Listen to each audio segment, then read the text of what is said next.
colleagues. We are going to start. Please take a seat, please. It's a pleasure. I have the pleasure of opening the 23rd annual conference of the Museum Organizations. This is my first time opening the conference as a chairperson, and it's an honor to do it, and to welcome you here in the Czech Republic, Pilsen, and in this wonderful theater opened of the last century. Vážení kolegovi kolegyně, vítáme vás ve Pilsni, Evropské hlavní město kultury v roce 2015.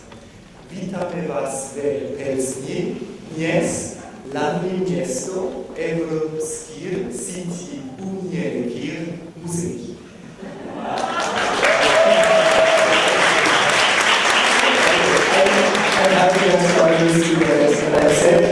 I tried in English, it's easier.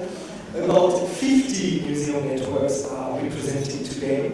So Pilsen is not only the European capital of culture, but also today and tomorrow the European capital of museum networks. And museum networking, because this year we have participants from 30 different countries. So please seize the opportunity to network, to connect, to share your knowledge, and practice, to exchange ideas with participants you already know, and participants you will get to know. Revisiting the education value of museums, connecting to audiences, that's the title of this conference. NEMO believes indeed that museums have an impact on people, a social and an educational impact.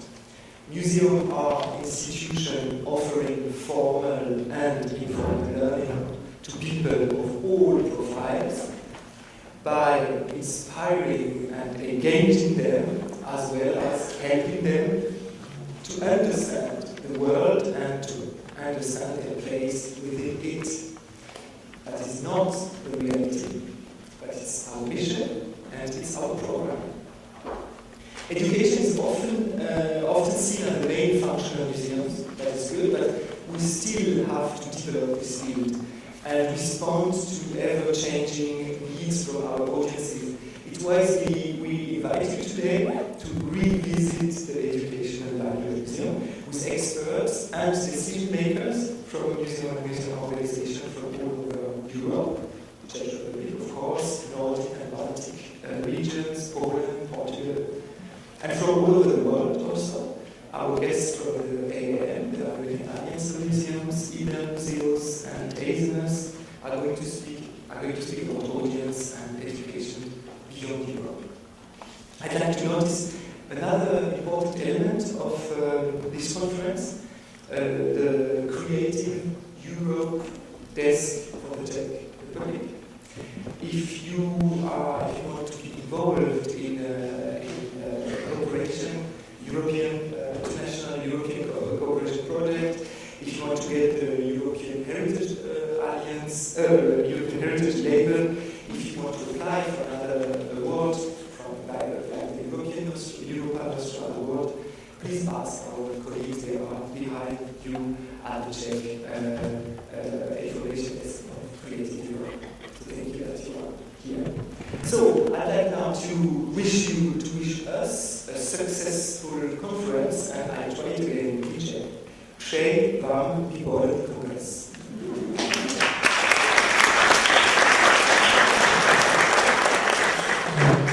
So now I would like to invite our main hosts on the stage. Without them, NEMO wouldn't be able to organize this conference.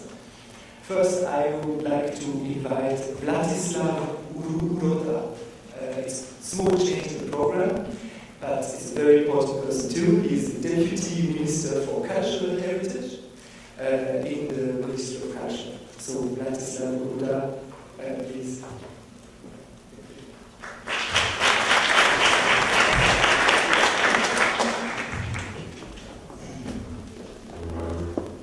Ladies and gentlemen, it's a great honor for me to take part in this event. I highly appreciate the work of the experts in the field of education and museums. The theme of the conference is focused on the role of this form of education in the changing world. It's a great opportunity to share your professional experience from different conditions. I'm sure that your discussion can contribute to the effort to find new solutions in this field.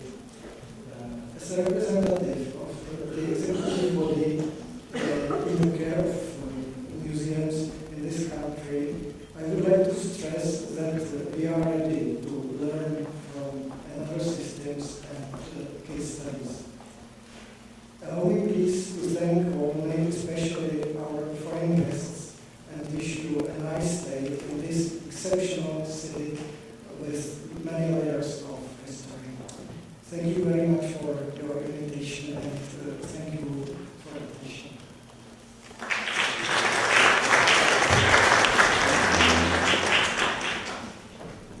Thank you, Mr. Buda. We are very proud to be here at the Czech Republic. Now I invite Ondřej Dostal, he's new elected chairman of the Czech Association of Museum and Gallery. The association celebrated this year 25 years, its 25th anniversary, and we are happy to be here during this important time for our partner network in the Czech Republic. Please, Ondřej.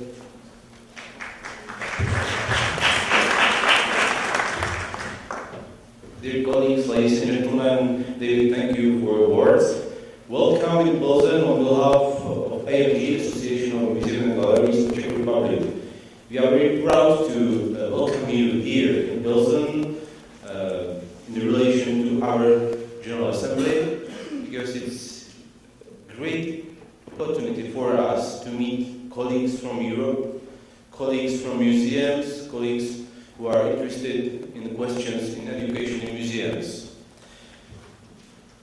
I have to say a few thanks to our partners, to supporters of our conference, especially to Pilsen region for biggest support for our conference, Pilsen 2015 OPS, the town of Pilsen, Ministry of Culture, thank you, and Ministry of Education of Czech Republic. And the second is the auspices, because the importance of the conference, or the view on the importance of the conference are the auspices.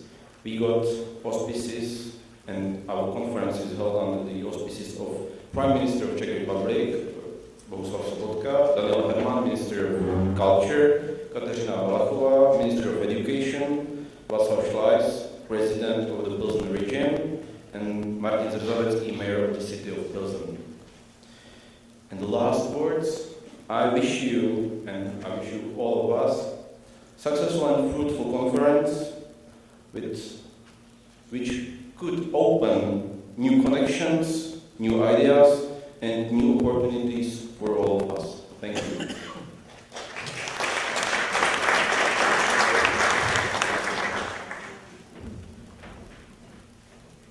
And now I invite the third host of the NEMO conference, Jiří Suzenko. He's the program director of Pilsen 2015 organization.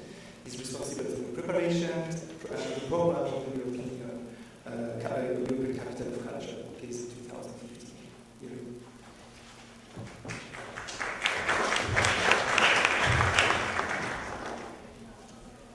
Hello, good morning, ladies and gentlemen. I would like to welcome you here on behalf of the Pilsen 2015 European Capital of Culture, and also on behalf of Mr. Martin Baxa, Vice Mayor for Culture, who wished to be here to welcome you in person, but he is unfortunately having very important business to deal with. I'm really very happy that all of you gathered here in Pilsen this year.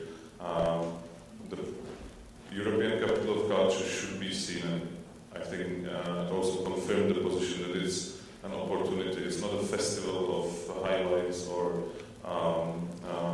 fireworks, but it's a great opportunity for a lot of people to meet in one place.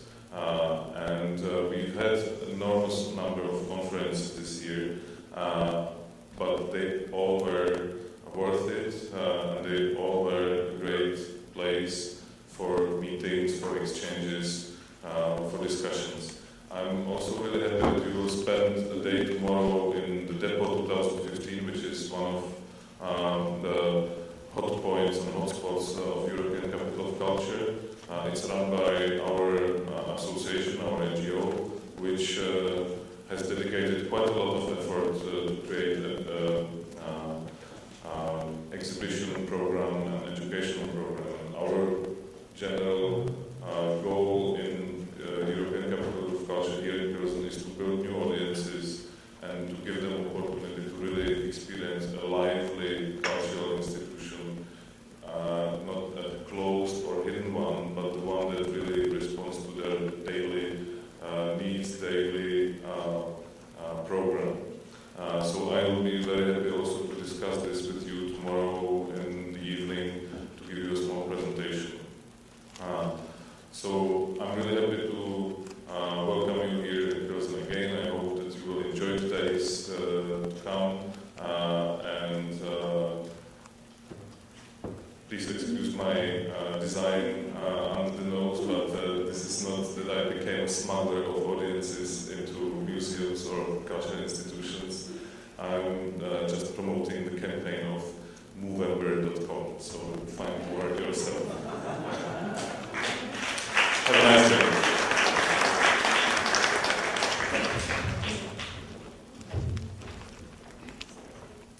Thank you again for our main host here in Pilsen. Now we move on to the first presentation of this conference. A presentation focusing on an education project from the Czech Republic with a European dimension. This project is called Touch the 20th Century and will be presented by Pavel Duza. Pavel Duza worked at Prague Zoo and at the National Museum. He was editor-in-chief on a journal called the Museum for 8 years, and is now consultant in museum studies, cultural heritage, and marketing. The project Touch the 20th Century brought him to think about the role of all the actors of museum education, the role of curator, the role of teachers, parents, and students. And this presentation is also a good opportunity to give us an overview about the Czech museum landscape. So Pavel Duza, the stage is yours.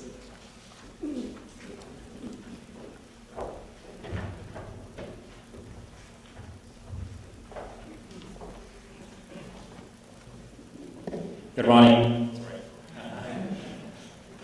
Ladies and gentlemen, it's my pleasure to be here, but David has said almost everything what I would like to do.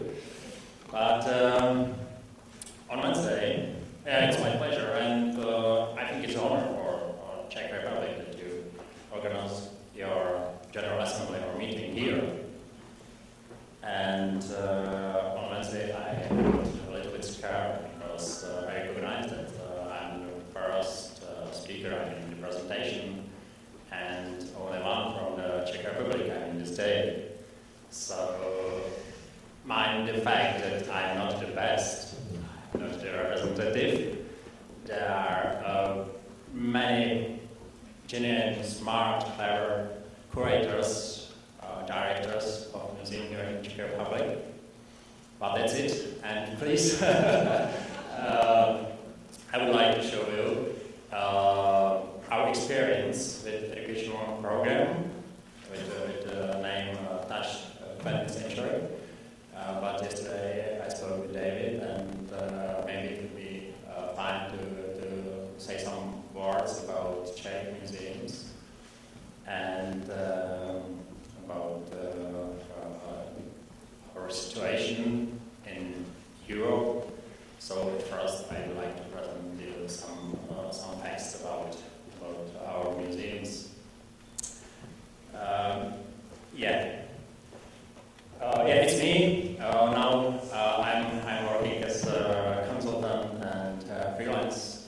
curator.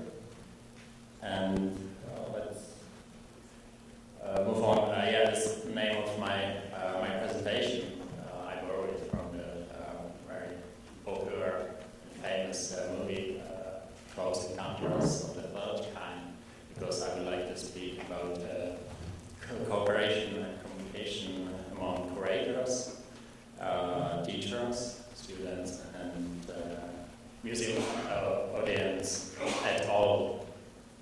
Because the communication is not always obvious and clear. Who has seen the movie? Not everyone, almost. And who has been to National Museum Prague? Oh, almost everyone. That's great. So I would like to introduce the planet, the Czech Republic, and secondly, I'm focusing on study of behavior of curator and his or her role in communication with teachers. There are logos of two projects that I would like to present. National Development Curators in Czech and Europeana 1999, probably you know the Europeana Foundation and this specific project.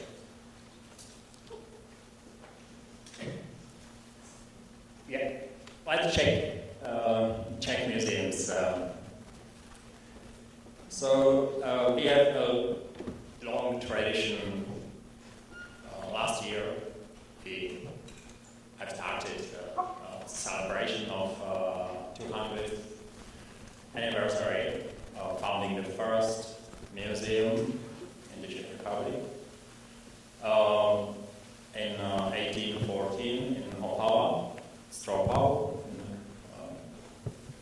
and in 1817 there founded a museum in Brno, and 1818 in Prague, National Museum. All of them are aware provincial museum. Now they are state museums. So we have almost 20 state museums governed by Ministry of Culture, or Ministry of Agriculture, or Ministry of Defense. There are regional museums, around 20 as well, or 30, and there are municipal small museum, and of course private museums. Of course, there is AMG, Association of Museums and Galleries in Czech Republic that are working, and National Committee of ICO, and we celebrate the 25th anniversary of founding this association. It's not an association of museum professionals, curators, conservators, but it's an association of museums. Museums are a member of this association, so it's a slight difference among other countries. So the golden age of Czech museology or museum studies is over. It was the 1960s, probably, you know, Mešt'ansky, person of museology, but we will see what happened next year. But we follow the good examples. And I have to mention, of course, the political situation that has big impact of museums even after the World Revolution, and it was a communist period, and ideology that misused the museums, and our audience is reflecting this fact, and to remember how museums were working during this period, and we have to mind this fact, the ideas about us and what we are doing in the museums. In the last few years, many private museums have been established, like science centers. For example, here in Pilsen, Stekmania, or industrial heritage sites are very, very popular. For example, the Kopeckého area. Yeah. Let's move on to education and education role in the museum. So from 60s we have annual conferences in Zlín Museum and School, and project Open Museum Gates has big impact at our museums.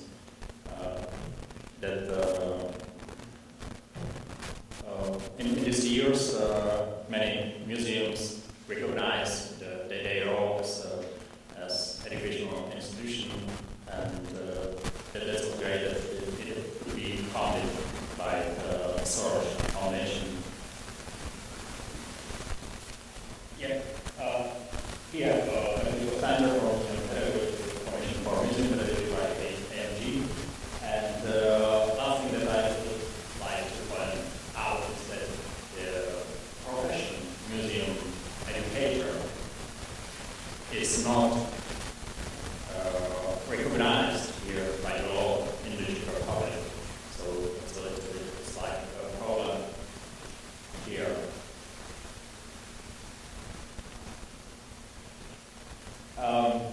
Setting as an arrangement, of course, we recognize us and directors, curators are making friendly museums, participatory museums. We have heard about head museums and these initiatives from London,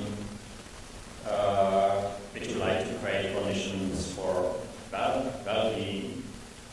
We have also eco-museums, community museums, and we are quite negotiated and network area. And the last point is empty museums. Many museums here in Czech Republic are reconstructed here in these times. For example, National Museum in Prague, or Museum of Fine Arts in Prague as well. National Technical Museum has been reconstructed, and so on and so on. And it's a very important fact because the fact that the museum is closed changed the thinking of directors and curators what to do and how to cooperate with the public and their engagement. Yeah, trends in museum wiring just on the slide because everyone knows it, so that's it. And let's go to the projects that I mentioned in the beginning. As an example, I choose a project dealing with interpretations of 20th century, especially the second half of the 20th century, because it's a little bit different to engage people of art, fine art, or political issues. It's not easy topic, neither in school education nor in a museum from the country that has undergone a totalitarian regime. There are few textbooks, learning methodologies, and in museums there is low documentation and interpretation of this period.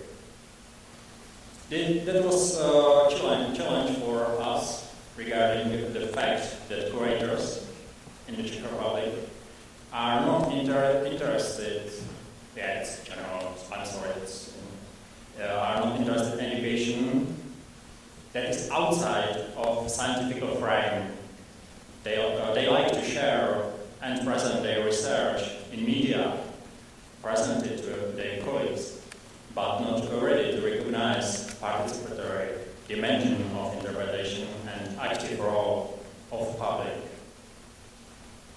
So both projects are public engagement project. Touch 20th Century is a project to create educational materials for teaching history and present to teachers what museums are and what they are standing for, what are benefit for them, for schools, for teachers. The main goal was rebuild connection, trust between curators and audiences. Because very often in this time when there is a specialization in museum professionals, so curators are hidden somewhere in the storages, and there is someone like an interpreter, lecturer, or educator. So our aim was to make a connection, to pull the curator from depositories and prove that they really exist.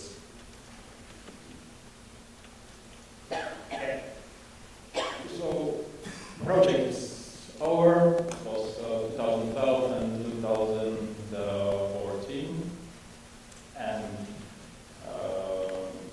we tried to find material objects of the past, touching stories, and to reuse or use them in formal variant. Yeah, there are just only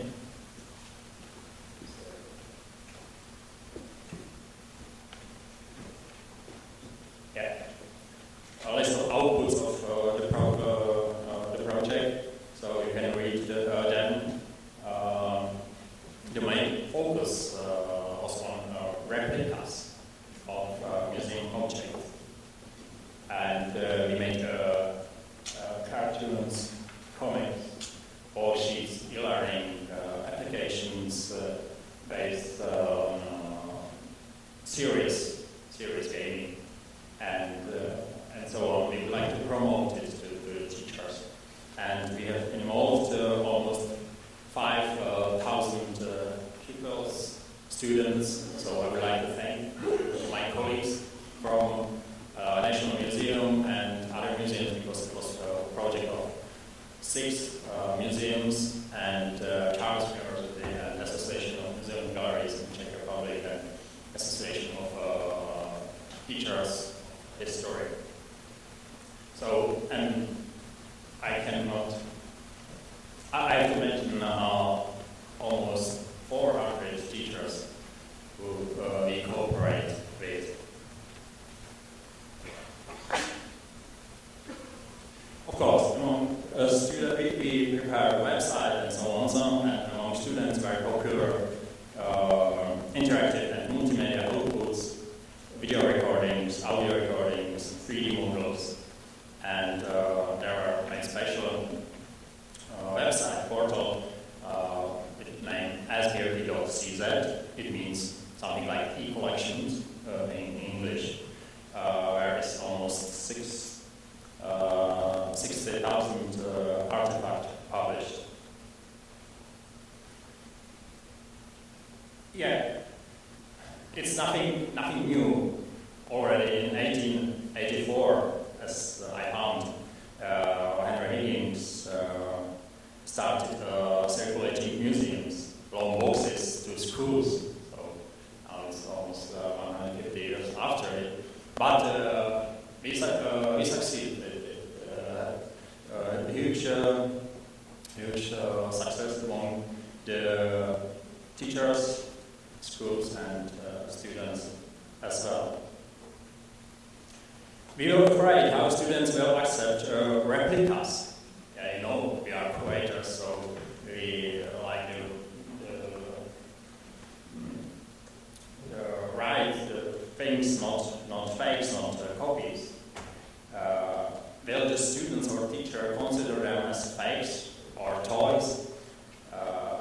Surprisingly, the finding is that they did not deal with these differences as we in museums or museum professionals. But they were afraid to touch them, even if they were replicas, as it would be something like encounter of the third kind.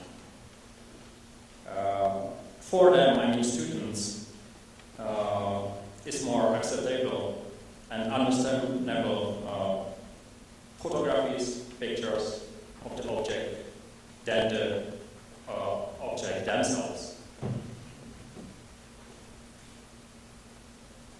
Working with digital form of objects for students is attractive, especially because it corresponds to their perceptions for them to understand and to meet the thing that it's not in a showcase. It's something like a radically new experience.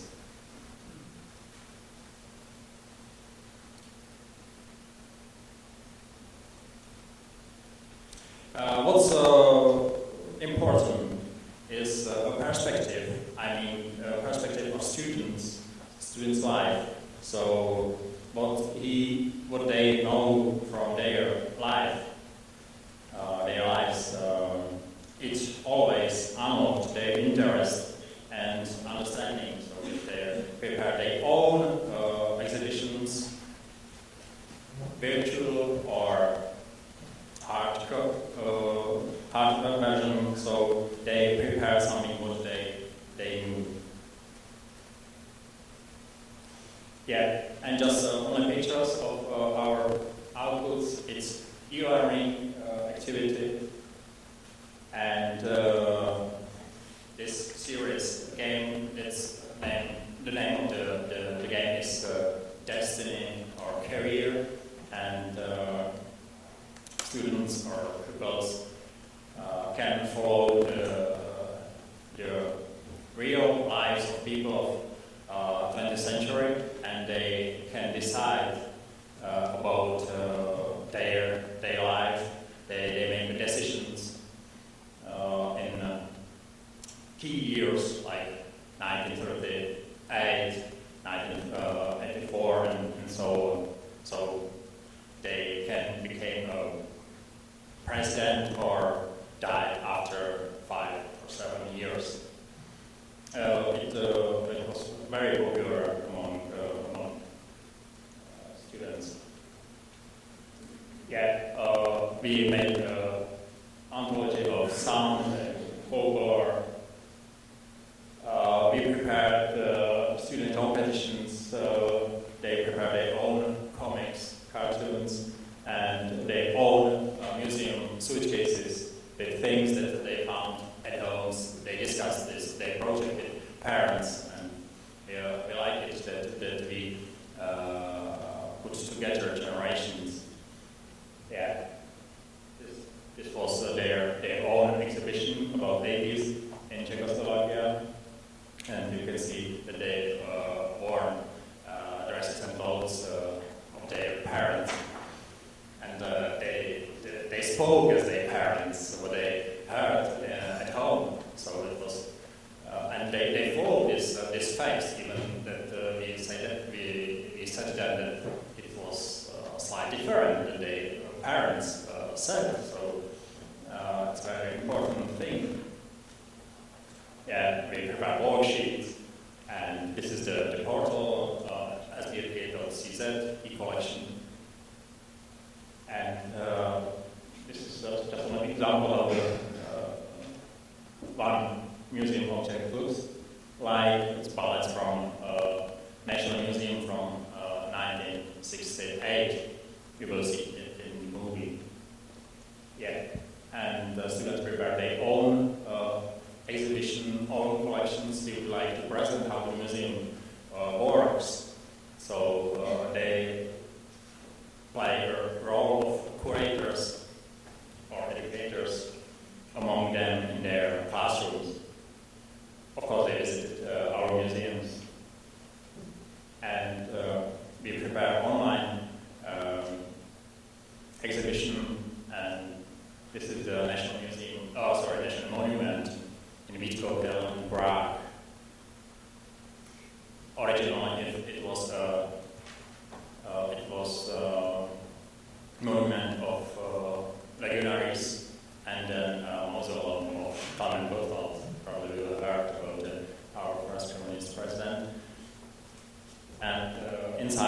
a museum, there is an exhibition about Czech modern history. I recommend it. Time. Yeah, and that is the students' collections of pictures from 1989. Yeah, and almost the last slide, conclusion achievements that we did. I choose a picture from the National Museum, its Memory Jar project, from Santa Cruz Museum of Art and History, when visitors were invited to bottle up their memory, label it, and put it in the exhibition and share it with others. So it's an example of how we try to cooperate with the audience and engage them. So I think that we, in our project, the museum lost our status, important but boring institution. The project has demonstrated an active and direct collaboration between curators and teachers. And teachers changed from passive recipients of learning materials and strategies from museums into very open and active collaborators. We were surprised when we allowed them to visit our storage rooms and exhibitions and look behind the scenes. In this project has been described and proved that museum is not just school cabinet and supported institution for teaching, learning, but independent educational institution. Although the objects or replicas were applied in a completely different environment than a museum showcase is, teachers and students gain an overview of how the museum is working and what it is its role. We have interconnected generations, and last point that I would like to present to you is that objects made available through modern technologies are not digital, from my point of view, digital copies, but unique connections. I mean, something like encounter of third kind, connection of information, people, and there are curators, students, witnesses, audience, and so on, and technology. Therefore, I'm talking about socio-technical interaction that in a specific way goes beyond the physical dimension and value authenticity which the museum of 19th and 20th century was working with. So, museum and its future, I think in some way is that it's something like a bridge between system of knowledge, I mean classification, taxonomy, and so on, and folksonomy, which people brings to us, to curators, and their knowledge. Curator must cooperate with the community, maybe more in these times than with collection. And this is, the last one. I started to spoke about the shift in the work of curators. And from my point of view, curating will be more and more connected with social media and concentrated on present more than past. Museums inspire and engage people. They are learning institutions with educational value. To fulfill this function, I think it's a statement of NEMO as well. the museum, or we have to recognize distinction between expert curation and community curation. And museums are based on the core-in conversation where everyone gets to have an opinion and be an expert. And in the end, I would like to show you a short movie. I have time, 2 minutes, about the project. I'm sorry, it's in Czech. The song is in English. So, I can ask you to launch it. I try to comment it, but just only short movie to get impression, because by this movie we would like to attract teachers to the museums and to our projects. It's building of National Museum. It's empty now because it's reconstructed. It's interior of the building. Vstupte s námi do dějin 20. století. Muzeum nejsou jen předměty uložené v depozitách.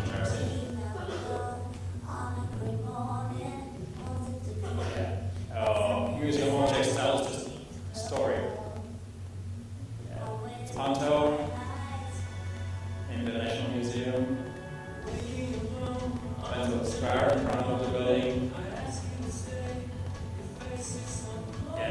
The museum building was damaged by the Soviet Army in 1968. And you can see traces on the facade after the shots and bullets. Sorry. Yeah, bullets.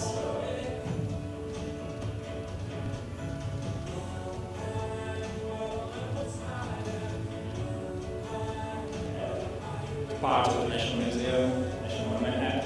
We launched an online curator that curator speaks our stream and speaks with students in their classrooms.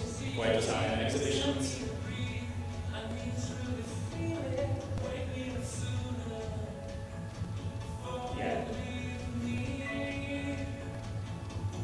Awarding of the best students group that prepare their own collection.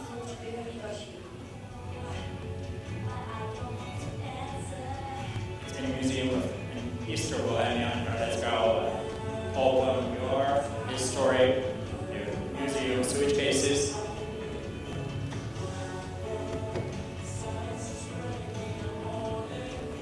Former media, former press. Yeah, it used to be a very popular game during the 80s. Czech, something like C letters. I don't know if you have heard about it. Yeah, we used to pay distributed museum suitcases to schools. Almost 300 schools got our museum suitcases. Yeah, we have organized meetings for teachers in museums that prepare exhibition of that century. Poslouchejte se s námi do dějin 20. století. It's called an anthology of sound. We collected and presented shows, popular songs of 20th century. Yeah, you can see the uniform here. Destiny and Career game.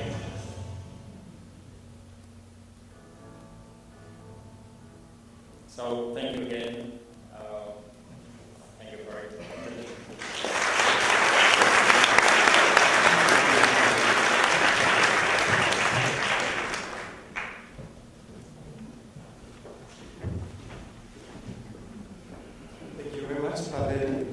For this introduction about one project engaging a lot of actors. You have seen it involving some Czech museums with a European dimension. That was an introduction. Now we can move move to the next part of this conference this morning.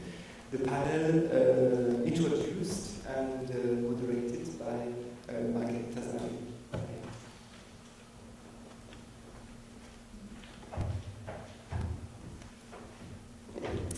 Thank you very much. So we move into the core business of our conference, museum education, and what it looks like not only in the Czech Republic but in Europe, in the many countries that are represented here today.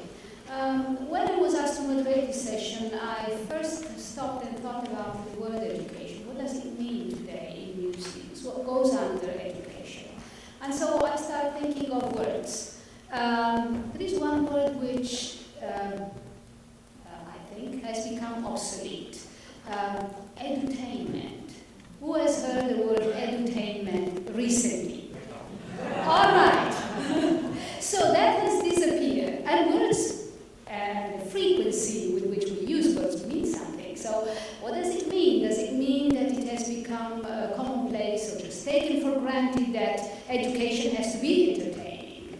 It has just disappeared. But other words have appeared, and they seem to be packing the suitcase or the toolkit or the toolbox of the museum educator, such as community, participation, public engagement, community empowerment, intercultural dialogue, inclusion. All of these seem to be now something that the museum educator has to deal with, which means that it has become a very tough job for museum educators to move onto the scene now, because in my experience, there are more and more challenges that are posed to museum educators. All these new activities, all these new competencies, they are very often the remit of the museum education office or department, simply because the museum education department is the one that deals with the public. So all that goes under public engagement, and there are many activities that are covered under that term, are those that the museum educators have to deal with. So the scene at European level is very rich, is very varied, and I think that we're very lucky to have this morning a panel which enlighten us and give us perspectives from the different European countries. So, as a first speaker, we have with us Kalle Kallio, who is the director of the Finnish Labour Museum in Tampere, a national museum on working life and social history.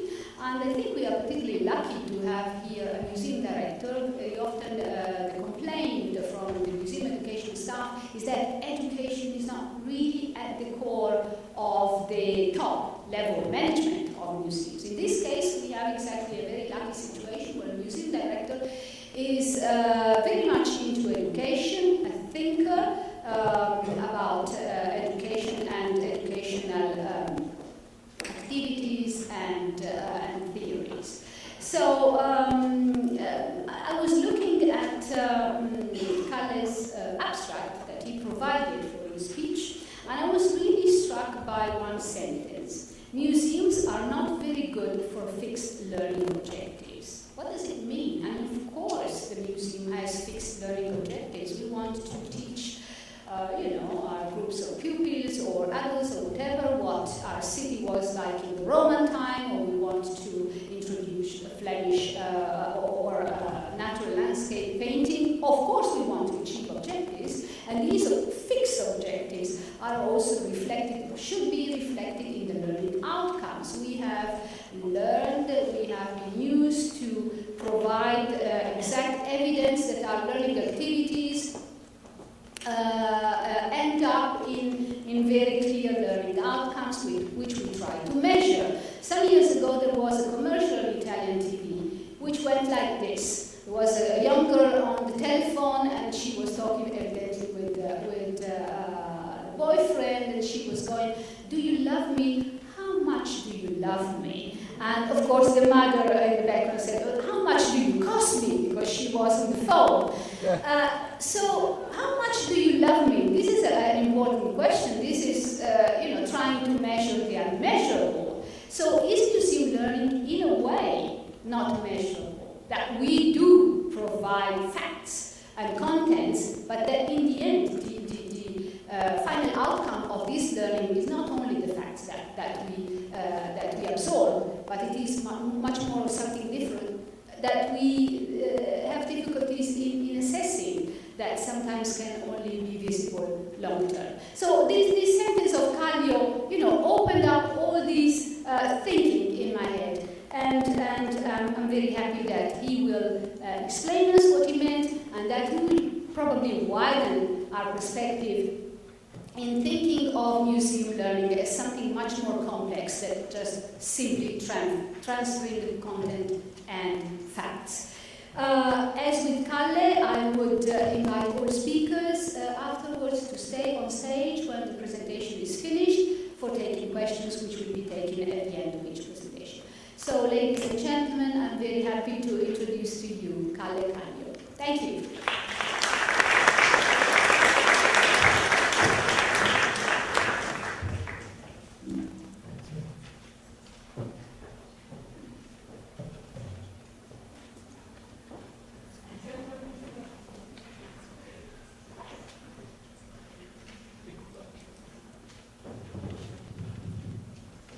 Thank you, Margaret, for your very nice word. I hope that my museum educators would have also heard those. Dear friends and colleagues, thank you for inviting me to join NEMO conference. 12 years ago, just after my graduation, I used to work in the Finnish Museums Association. At that time, my boss, Anja Huovinen, was chairing NEMO, and after NEMO meetings like this, she always shared with us all the inspiring thoughts and ideas. I remember I was sitting at our small coffee table in the office and thinking how great it would be to come to a museum conference like this one day. Well, and today, after all that local beer, I feel extremely privileged that finally I'm able to join NEMO conference for the first time, and you have even asked me to show you some of my city images. So here we go. I will start my presentation with this picture, because this is exactly the thing I'm going to talk to you. What do you see in this picture? What it is? Collection. No, it's not a collection. What it is? What? Wood. No, it's not wood. View. No, it's not a view. No, it's not forest. It's not woods. It's not wilderness. It's not a landscape. It's not a commercial from the Finnish tourist agency either. It's a digital image. But I'm not a biologist. I'm not a salesman who talk about those issues. Dear friends, this is an open learning environment.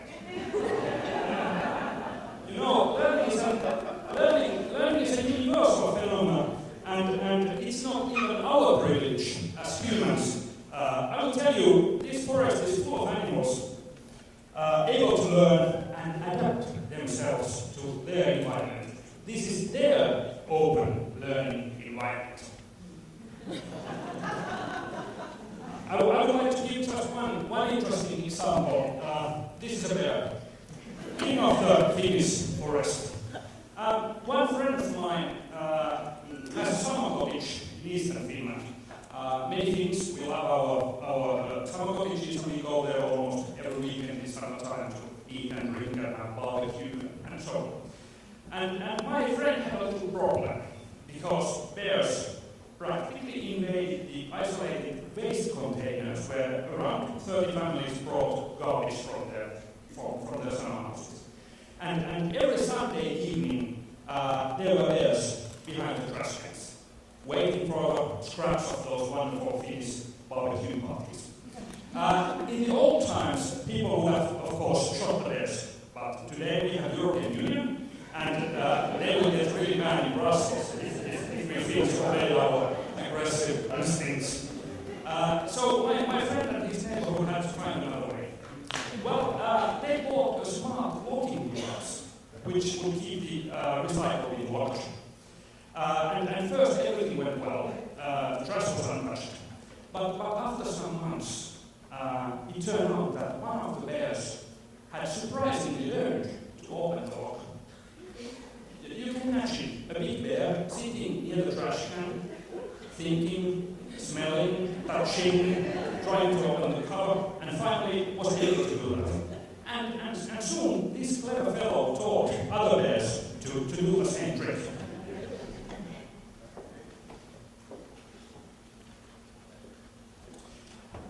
Learning by experiencing is the most natural way to learn. It's part of evolution, and learning has been an important ability which has kept us alive. We can learn, just like bears, by watching, thinking, moving around, smelling, and communicating with our kind. Of course, humans are especially good in learning, but sometimes we forget that our learning is not at all restricted to listening lectures and like this or reading. We learn all the time and basically everywhere. Actually, we learn most of the things in non-formal situations. We learn by talking to each other, we learn watching television, we learn when drinking beer, we learn by walking through our hometown. Learning is so natural that most of the time we are quite unaware of it. Let's have another picture of my subjects. What is this? Oh, my learning environment! You can see there's learning in this room. Just like the forest. You can see, this is my museum. It's a Finnish labor museum. It's located in the former cotton mill in the centrum of Tampere. Museums can be compared to other learning environments like libraries or internet. All of them can be used for searching information from our own individual interests. But museums are also a very special media for art and culture.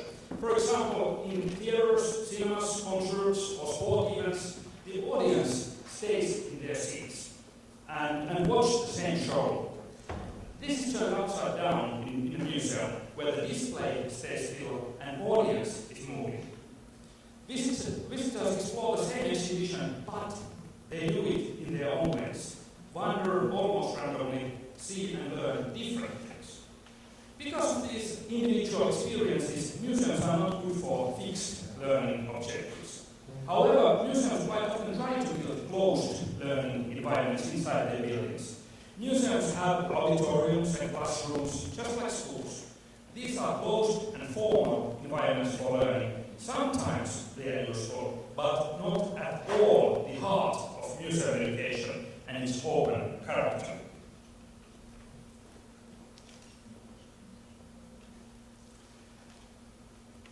The Finnish Labor Museum was founded in 1993, and we are the National Museum of Social History and Working Life in Finland.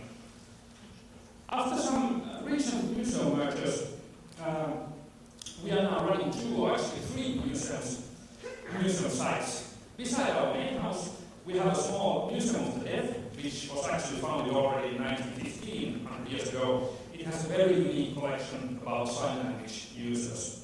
Our third museum is currently under renovation. It's a Lenin museum. If you did not know it, Lenin and Stalin met each other for the first time in Tampere in 1905 and started plotting the Russian Revolution. The museum used to be rather propagandistic, and in the 1990s it was the last Lenin museum in the world. But it's now under renovation, and next summer it will be the coolest museum on earth. The birthplace of Soviet Union, objective and interesting representation of transnational histories of Finland and Soviet Union. The reason why we renewed the Lenin Museum is actually shared in our recent statement. I'm very proud of it. It's just 2 words: fair history. Firstly, this means that we have a fair amount of collections, exhibitions, and services. And secondly, we we have a fair policy like free entry, and we are good partners as well. Third and most important aspect is our fair understanding of history. We give a voice to the underrepresented, like ordinary people, minorities, and marginalities. We are irritatingly critical, and fostering personality cults was not really our task. But learning, it has been an important aim for us. We have managed to run several projects to develop museum education for different audiences. We have been especially interested in action-based education, but our selection of methods includes drama, lectures, and even parties as well. We have also done projects with different audiences and also with challenging groups like deaf communities, mental health patients, and vocational schools.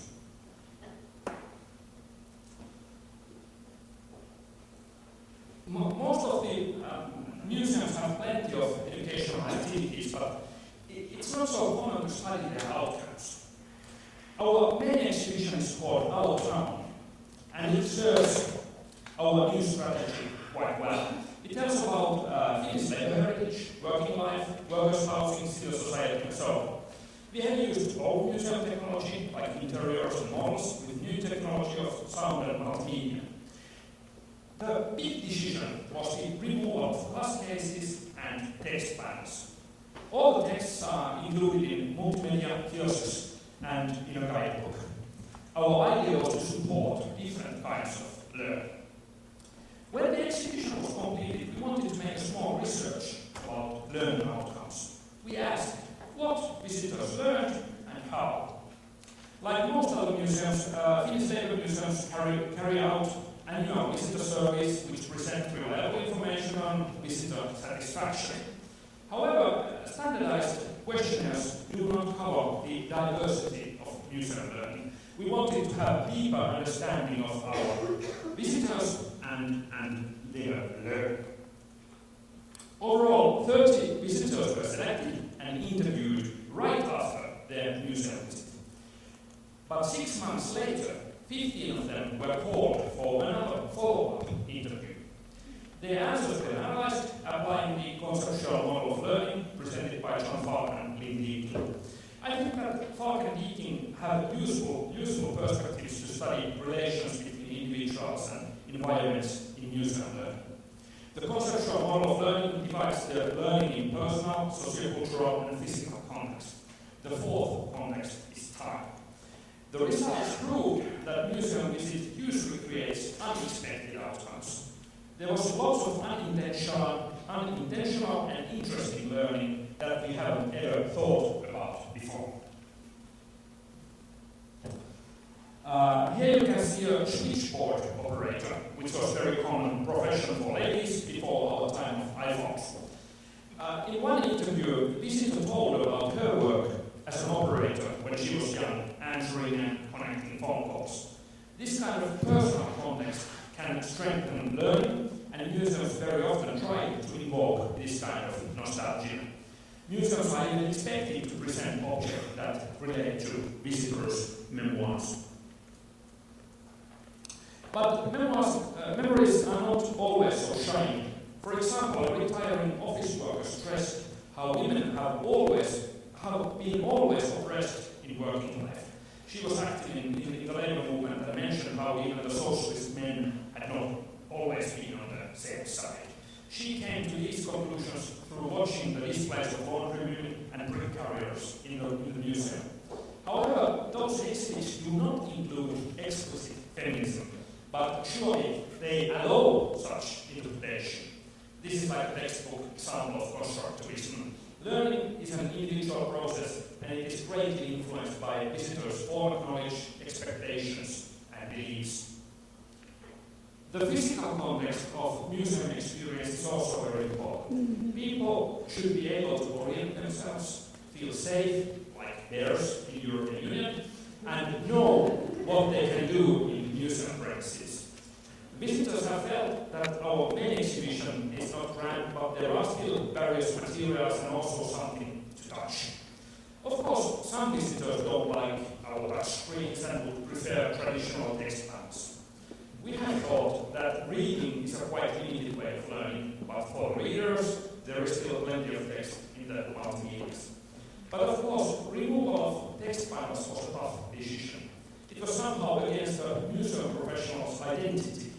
But on the other hand, reading is a quite limited way of learning. Museums should offer something that is not possible in other environments. First of all, authentic objects in real atmosphere.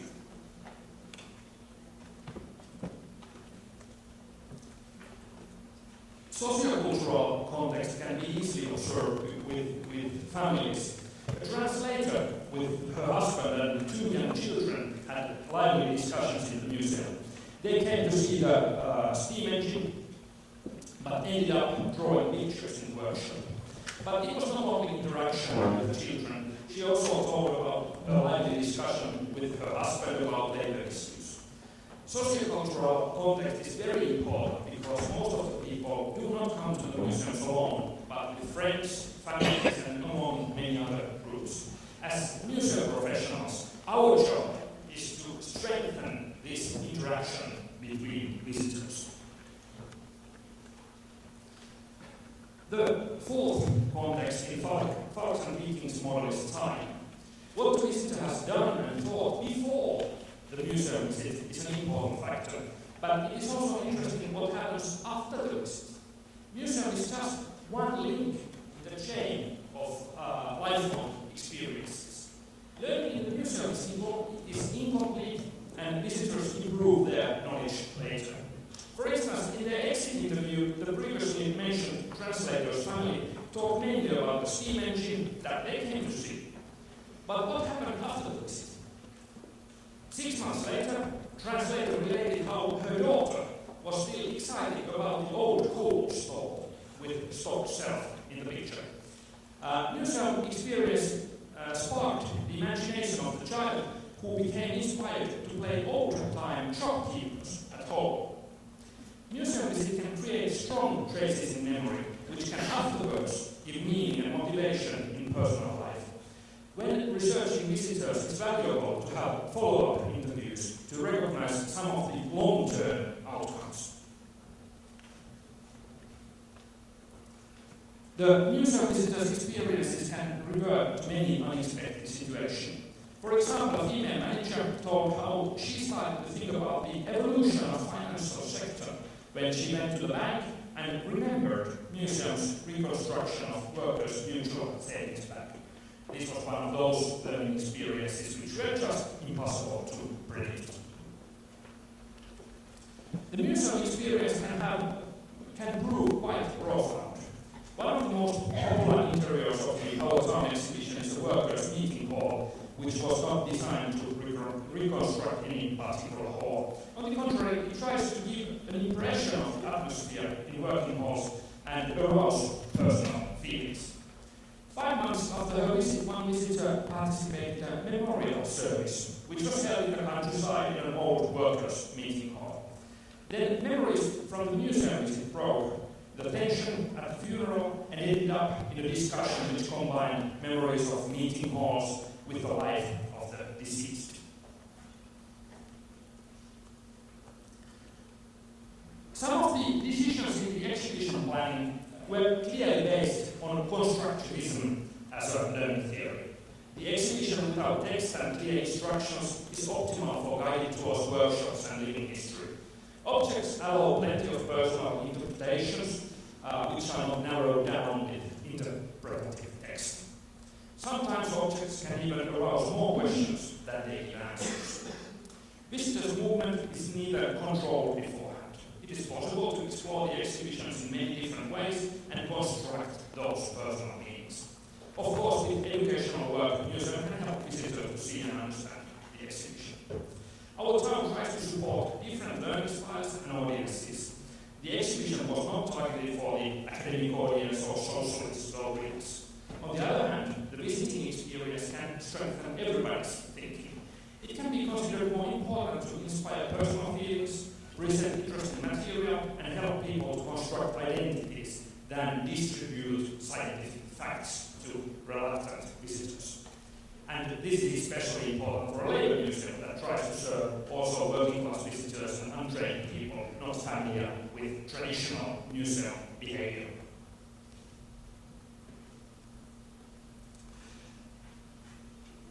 After building up this exhibition, we have tried to understand museum education also in a theoretical framework.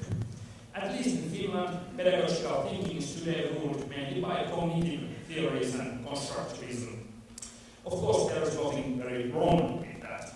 Those learning theories just influence the way museums carry out their educational services today. In the background, those theories define which is seen as a good museum education. Historically, museum education has always reflected the current trends in pedagogical thinking. I just think that museums should be more aware of those learning theories they intentionally or unintentionally apply.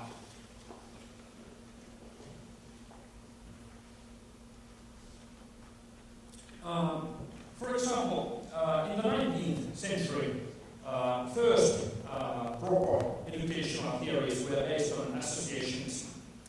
Modern museum institutions developed at the same time and adopted the new pedagogical thinking. The object, observation, and organizing concepts of the mind were essential parts of learning. Accordingly, museums organized systematic exhibitions to help visitors to structure their minds with different art styles or stories in the natural history.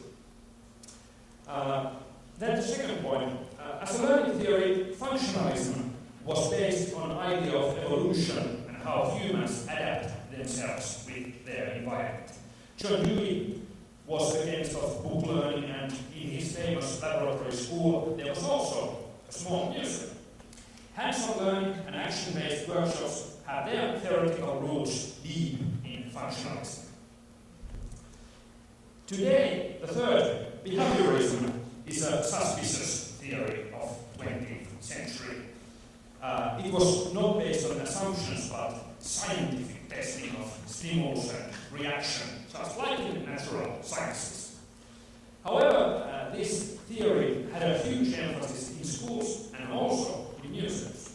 For example, questionnaires, audio guides, and loadable slideshows were theoretically based on these ideas of highly controlled learning. Today, there are some similarities in promoting plain language. Just like in behaviorist school books, plain language instructs us to delete difficult words and phrases to avoid challenges.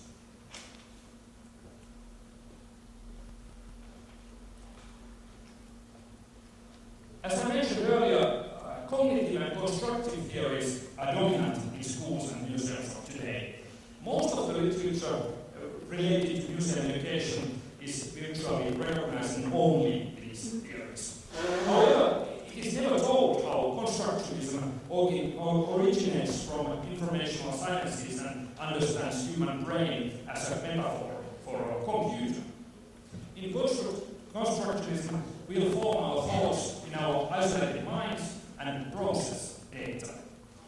Well, in constructivist museum education, familiar objects are selected to construct wider understanding of the past in our processors. Activity theories are rooted on work of Soviet scientists like Lev Vygotsky or Alexei Leontiev.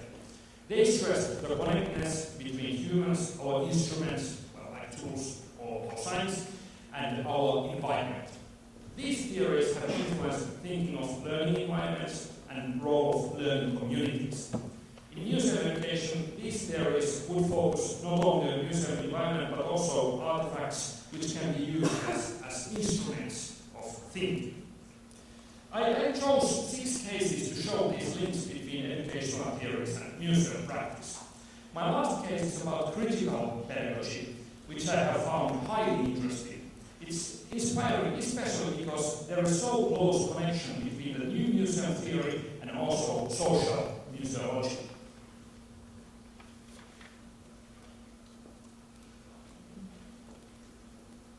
Critical pedagogy is a bit difficult because it's quite incoherent bunch of theories. The best-known father of critical pedagogy is Paulo Freire from Brazil, who developed pedagogy of the oppressed. Also, African-American civil rights movement, Antonio Gramsci, Michel Foucault, and Frankfurt School like Jürgen Habermas has influenced critical pedagogy. In a nutshell, critical pedagogy addresses questions: what knowledge will be disseminated, how knowledge is produced, and whose interests all this serves. Overall, education should include critical content, progressive pedagogical principles, and emancipatory authorities. As a result, we will be educating for social justice. As you can notice, all this fits very well in our mission of fair history.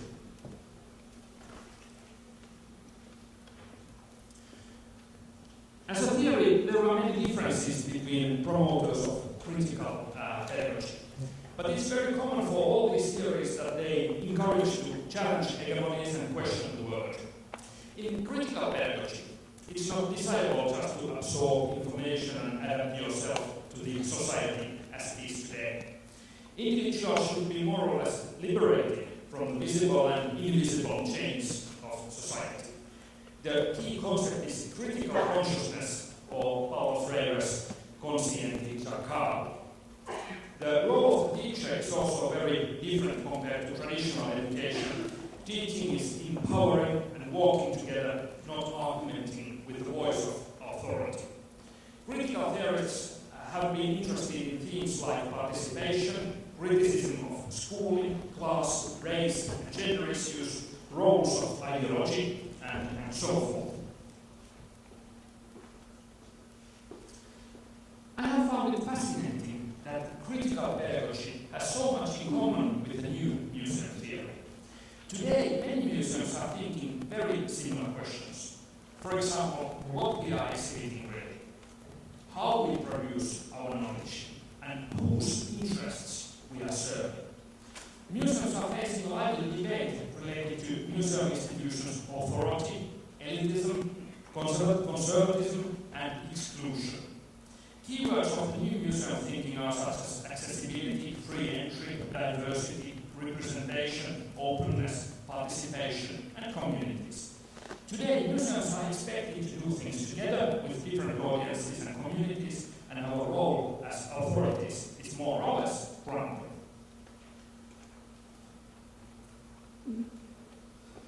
I have found many signs from museums all around Europe who are quietly practicing critical pedagogy already. For example, wonderful People's History Museum in Manchester is specialized in drama education. Here they are working with migration history and helping children to position themselves as immigrants. Portimao Museum in southern Portugal is a great example of tourist attraction with a powerful story. The museum is located in a former fish tanning factory, and they focus on stories of hard work and oppressed people. In the Finnish Labour Museum, we have had many exhibitions with a critical perspective. For example, there's an exhibition about the history of disabilities. The exhibition was called Absolutely Abnormal, and the main question was, who is normal, really? These paintings are from the exhibition Me, You, and Others, which was an international art exhibition by women artists from Rome communities. It raised the questions of identities in an ethnic minority. Currently, we have an exhibition about African diaspora communities in Finland. During the last 5 years, we have also worked with sexual and gender minorities, with the deaf people, with environmental movements, and feminists. Our mission of fair history insists us to fight for social justice and give meaning to the underrepresented people. Museums are institutions, all museums are institutions, that increase cultural value. Museum working with marginal phenomena really supports those people who fight for the same things. For instance, an exhibition of sexual minorities underline that these minorities and their struggles are worth of something just because their story now belongs to the museum. As a museum, we try to help people and various communities to understand their past and encourage them to keep working for a better and more sustainable world. Making our world better, that is the thing museums should be about. Thank you.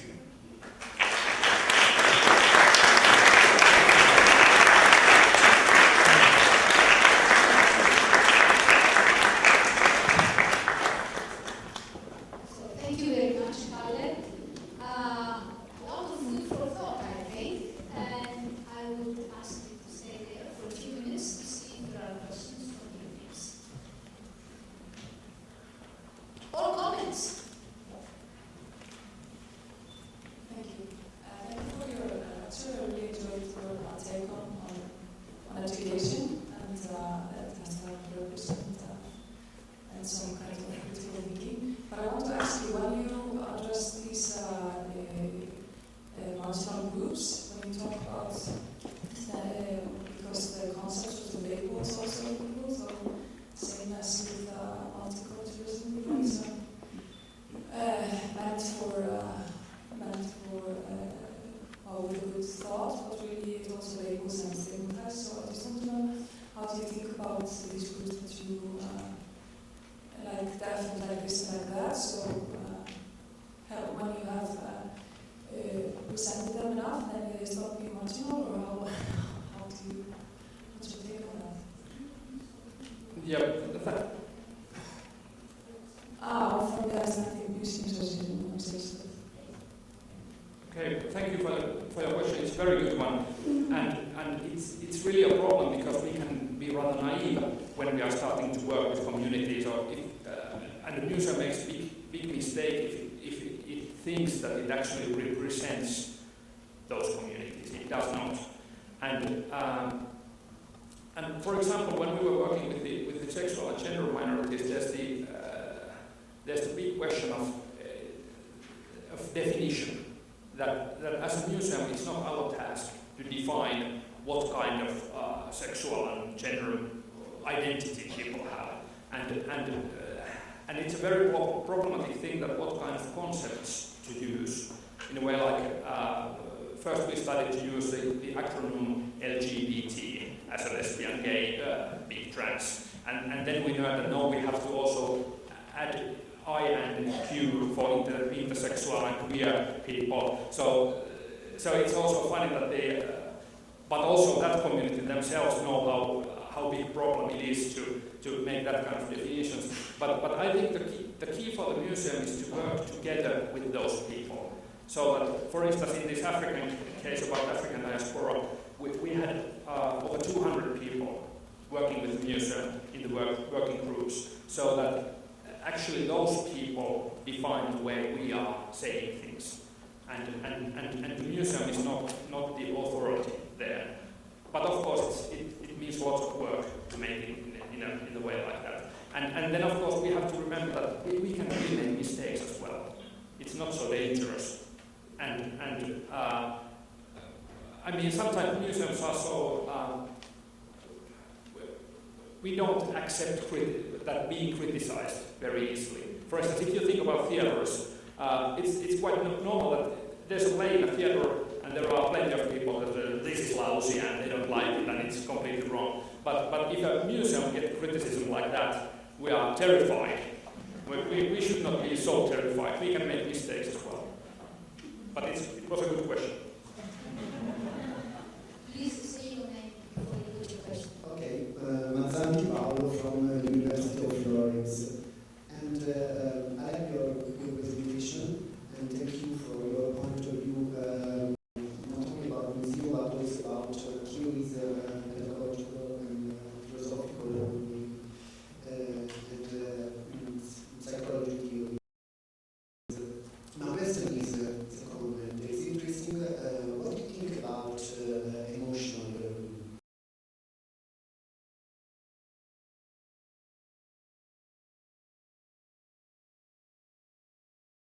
You spoke about museum like open space, open environment for learning, but it's interesting to think about the role of emotions and inside museum, how people can by emotion be motivated to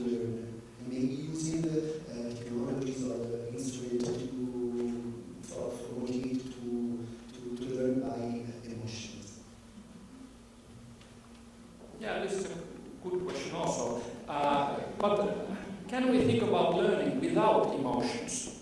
I mean, learning totally without emotions. I think it would be impossible. There is always emotions in learning. But if we think about, let's say, working with the school groups, and let's say we are having some kind of simulations and drama and so on and everything like that, role play, they can be very inspiring for the group, so that they would be motivated and working with that, and it would be so a good experience in that respect. But then we have to think about what do these children learn from those strong emotions.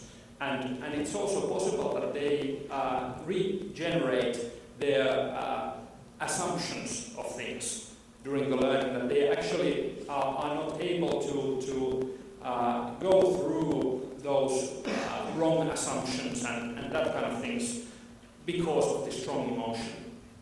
So I think it's good to use emotions, but it's also important to be very careful with them. That if you play with strong emotions, you have to go through them later, that how it is done. And of course, when we are talking about very strong, I mean psychological emotions, it's we have to remember where we are professionals. We are not, museum people are not psychologists.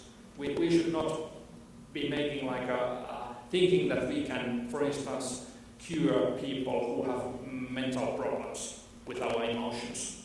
That's not really our. There are specialists for that, and those specialists are not museum professionals. More questions or comments, or you want to tell us what you're doing in your museum that is in line with or against what Kalle just presented? Hi.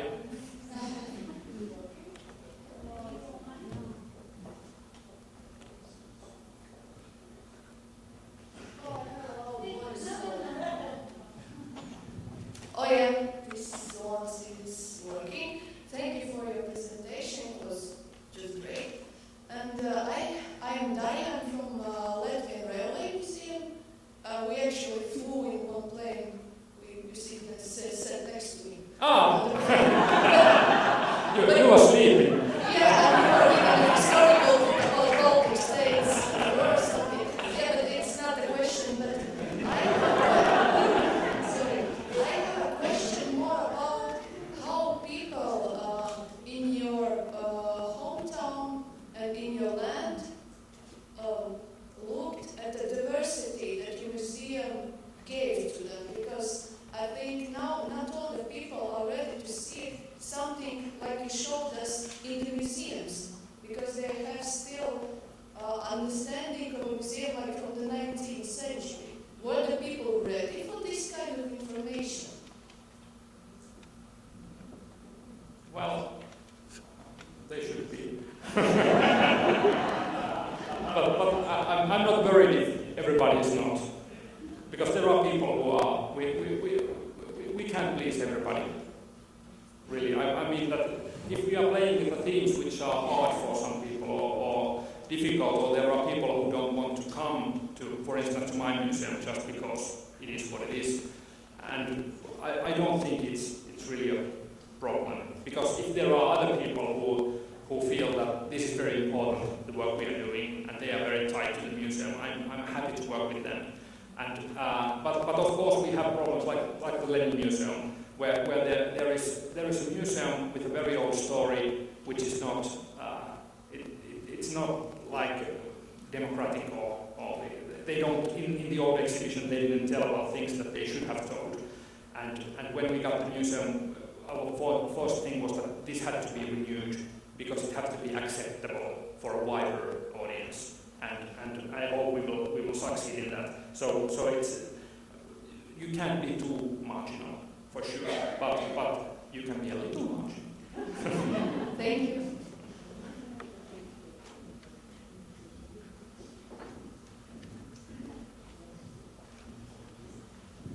Yes, hello. My name is Irena. I come from the city of Rijeka, Croatia. I'm not working for a museum, so coming from a completely different context. Thank you for your inspiring, really, presentation. I would like to ask ask you a question. You mentioned that one of the key things that museums should do in creating their content would be working with communities. So, and obviously it's a very difficult task. Can you share with us your experiences or some tools that you develop? So how do you work with the community? How successful have you? It's very, for all areas, it's a very difficult, task, yes. Thank you. Yeah, you're absolutely right. It is difficult, and also it's difficult for a museum if the community is not don't see the museum as their own museum to build the trust between the community and get them involved and motivate people. There are, of course, plenty of tools and books written about this topic, and right now in my museum we are working for an assessment model how we could also measure our actions from the perspective of participation. But that work is not yet finished, so I'm not able to tell you more about that. But I think this is there is a very good work done in this respect, for instance, in Spain and Portugal. But I come from Northern Europe, and there's a language barrier. The things that happen in museology are not so open for us who are not able to speak Latin languages. And there are many things going on around this topic in many museums, and I would say the most important thing is to get out of the museum, to go to meet those people, and at least in Finland it means drinking lots of coffee with the people. And that is really to explain what's a museum and listening about the communities, what they are doing and so on. So, but it's really a work we have to do, because if we stay inside our building and do the things that we feel museums should be doing, it sooner or later turns out that we are doing the wrong things, and we are also running out of funders in that way.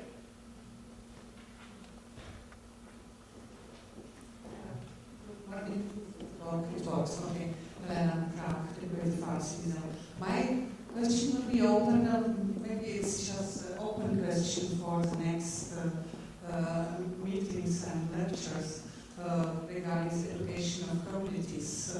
What about immigrants? Shall we think about it as a museum? How to help, how to be helpful? I'm a little bit speaking from Czech Republic, which not just at the moment open too much to immigrants, but there are countries facing the problem.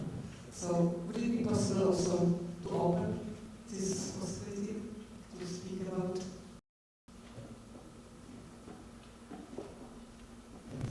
Yeah, well, I think this is an important topic. For instance, in Finland we don't have so many immigrants at the moment, but in the Finnish discussion it's more or less looks like we have all of them, which is not true. We have received something like over 20,000 during the crisis. I know it's much more in Germany, for instance, and Sweden and so on.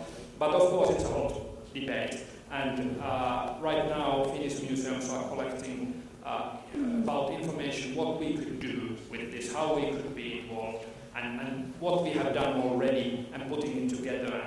And there's also, the government has opened up some funding possibilities for cultural sector and so on.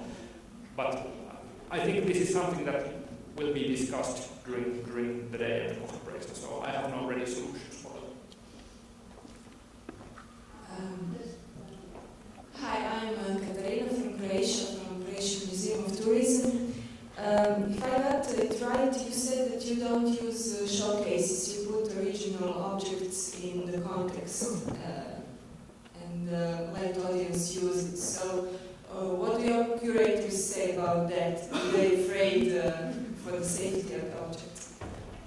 To be honest, that was only in that one exhibition. We have plenty of glass cases in our museums, as you all have. But it's just for that exhibition we decided not to use them, and it worked worked quite well. But of course, it's very much related to what kind of objects you are working with, really. But our visitors don't love the class cases. They don't. The designers can love them, but not the visitors. But of course, it's very much related to what kind of theme you are working with. Yeah, but if you have a possibility, please try. Hello, Alexandra Bergelisman, Union Museum Association and National Liberation Museum in Maribor. Well, I have a question, but I also have a comment on what you asked and what a colleague from Croatia asked. For example, in our museum, we work with the community very well because there is no project we start that we don't include them in our projects. So from the making of the exhibition to the programs surrounding the exhibition, which is very hard work, but it pays off, definitely. So the museum has, 10 years ago, it was a closed museum, nobody came to us unless they had to, but now, but now we are a very open museum, people like us, and people talk about our museum as about their museum. This is our museum, I would say. As you know, as far as immigrants are concerned, as you know, Slovenia, especially our part of Slovenia, has been on the brink of disaster these last few weeks. Thousands and thousands of immigrants are crossing the vicinity of Maribor, which is the city our museum. And we as a museum, since we understand the meaning of community, are helping the immigrants. We are collecting clothes and food and everything, and money. And we work with the children, the immigrant children. In a way, we offer them the programs that we would offer, we offer every other children to schools and our visitors. But on the other side, we also offer programs to schools because quite a lot of children have heard how bad immigrants were these last few months. So we work in schools with children about the Slovenians were immigrants quite a lot of time in the 20th century and before as well. The last time that happened was in the Second World War. So it is easy to become part of a solution. But I have another question to you, since you mentioned that you have decided not to have any texts at your exhibition, but on the other side you are mentioning the media and the books and that you need the curators. But has it ever happened, or could it happen, that a visitor would go through your exhibition without listening to anything in the book or having a curator and would understand the message in the wrong way, the way you didn't intend it to be understood? Thank you very much. Thank you. First of all, I think what you tell about the work you are doing in your museum sounds wonderful. I mean, we should all give our applause to their work.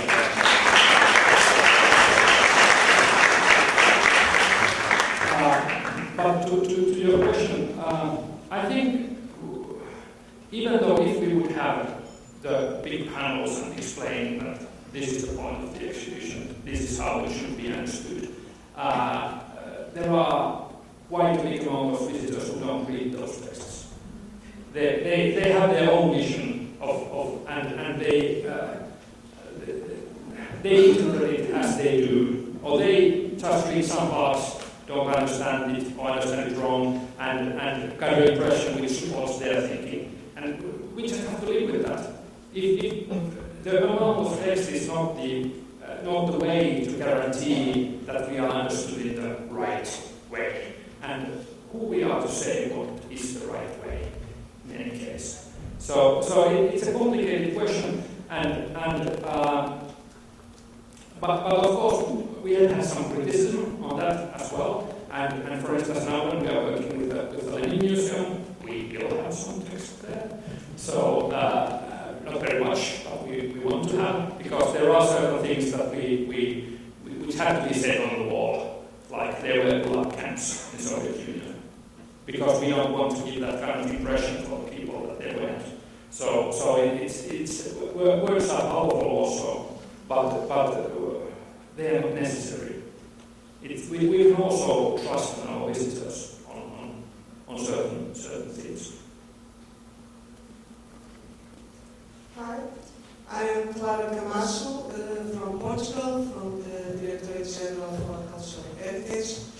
just a very short comment on museums and communities. I would say there is 1,000 ways of museums working with communities, but since you mentioned Portugal and Spain, and as I will have the chance of having a presentation this afternoon on the IBA Museums program, I also will have the chance maybe to point out what can be a little more specific in the Latin American context, Portugal and Spain, about this topic. Thank you for the promotion. We are waiting for that. Thank you. We have time for maybe one or two more questions. Please raise your hands, those who want to intervene. 1 and 2. Okay. Let me close.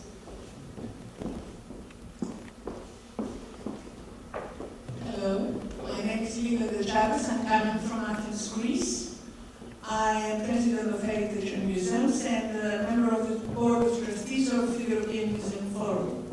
So, first of all, congratulations, because I saw so many topics that are very important. But I would like to answer to the lady with the immigrants. And since we are the first receiving all these unfortunate people in Greece, and then they go on, I would like to tell you that it is a very big issue, and my idea is for those people that are going to stay in countries, because in Greece they try to leave, they don't want to stay. But we do have many that have stayed. And with those, we are working in the sense of intercultural. I've personally tried to find those who have, for instance, who are jewelers or who are weavers that have artifacts, and we try to take them into museums and into cultural sectors so that they are not going to feel excluded. Because it's not only what we can offer to them, I'm sure that they can offer to us.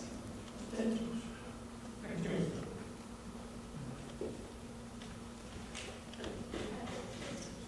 Yes, good morning. I'm Michel Maillet. I work for the European Commission, which means that I spend my time with the team there, so the rest of the time in very different culture. I found your presentation very interesting, and I would like to ask a very personal question to you.